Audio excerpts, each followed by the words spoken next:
नमो भगवते वासुदेवाय नमः। भक्तों, आज मैं लेके आई हूँ गुरुवार व्रत कथा।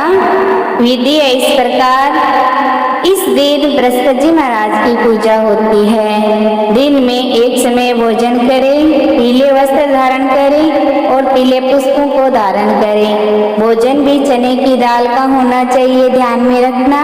नमक नहीं खाना चाहिए इस दिन।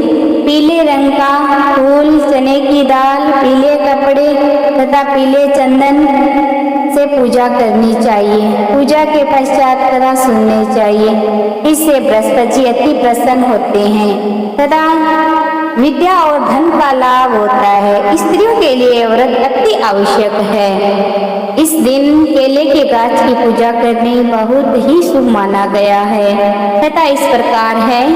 किसी गांव में एक ही साहूकार रहता था। उसके घर में अन्न, वस्त्र और धन किसी चीज की कमी नहीं थी, परंतु उसकी स्त्री बहुत ही कृपण थी। वह भिक्षार्थी को कुछ नहीं देती थी और सारे दिन घर के काम काज में लगी रहती थी। एक समय साधु महात्मा जी बृहस्पतिवार के दिन उसके द्वार पर आए, भिक्षा की याचना की। स्त्री उस समय घर के आंगन को लीप रही थी। इसी कारण साधु महात्मा जी से कहने लगी, महाराज, इस समय तो मैं घर के आंगन को लीप रही हूँ, आपको कुछ नहीं दे सकती, फिर किसी अवकाश के समय आना। साधु महात्मा जी खाली हाथ चले गए। कुछ दिन के पश्चात वही साधु महाराज आए, उसी तरह भिक्षा मांगी। साहूकार ने उस समय लड़के को खिला रही थी।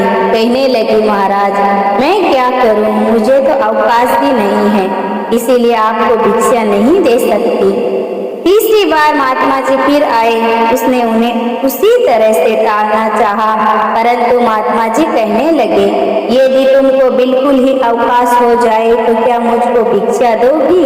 साहूकार ने कहा, हाँ महाराज, यदि ऐसा हो जाए तो आपकी तो बड़ी ही कृपया होगी। साधु महात्मा जी कहने लगे, अच्छा, मैं एक उपाय बताता हूँ, सुनो। तुम बृहस्पतिवार को दिन चढ़ने पर उठो, सारे घर में झाड़ू लगाकर कूड़े को एक कोने में जमा कर दो। उस दिन चौका इत्यादि मत लगाओ। फिर स्नान करके घर वालों को कह दो, उस दिन हजामत अवश्य बनवाए। रसोई बनाकर चूल्हे के पीछे रखा करो, सामने कभी न रखो। सायंकाल हो, अंधेरा होने के बाद ही दीपक जलाया करो और बृहस्पतिवार को पीले वस्त्र मत धारण करो, न पीली चीजों को भोजन करो, न ही आप कथा सुनो। ऐसा करने से तुमको घर का कोई काम नहीं करना पड़ेगा। साहूकार ने ऐसा ही किया। बृहस्पतिवार को दिन चढ़ने पर उठी, झाड़ू लगाकर कूड़े को घर में जमा कर दिया। पुरुषों ने हजामत बनवाई, भोजन बनाकर चूल्हे के पीछे रखा। वह सब बृहस्पतिवार को ऐसा ही करती रही। अब कुछ काल बाद ऐसे घर में खाने को दाना न रहा। थोड़े दिनों में महात्मा जी फिर आए, भिक्षा की याचना की। सेठानी ने कहा, महाराज, मेरे घर में खाने को अन्न नहीं है, आपको क्या दे सकती हूँ? तब महात्मा जी ने कहा, जब तुम्हारे घर में सब कुछ था तब भी तुम कुछ नहीं देती थी, अब पूरा पूरा अवकाश है तब भी तुम कुछ नहीं दे रही हो। तुम तो कुछ देना ही नहीं चाहती हो, तुम क्या चाहती हो वह कहो। तब सेठानी ने हाथ जोड़कर महाराज से कहा, हे महाराज, मैं आपसे प्रार्थना करती हूँ कि अब कोई ऐसा उपाय बताओ कि मेरे पहले जैसा धन धान्य हो जाए। अब मैं प्रतिज्ञा करती हूँ कि जैसे आप कहोगे मैं वैसा ही करूँगी। तब महात्मा जी ने कहा, बृहस्पतिवार को सुबह जल्दी उठकर स्नान आदि से निवृत्त हो, घर को गाय के गोबर से लिपो तथा घर के पुरुषों से कह दो, उस दिन हजामत न बनवाई। भूखों को अन्न जल देती रहा करो।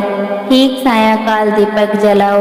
यदि ऐसा करोगी तुम्हारी सब मनोकामनाएं भगवान बृहस्पति जी की कृपा से पूरी होगी। सेठानी ने ऐसा ही किया और उसके घर में धन धान्य वैसा ही हो गया जैसे पहले था।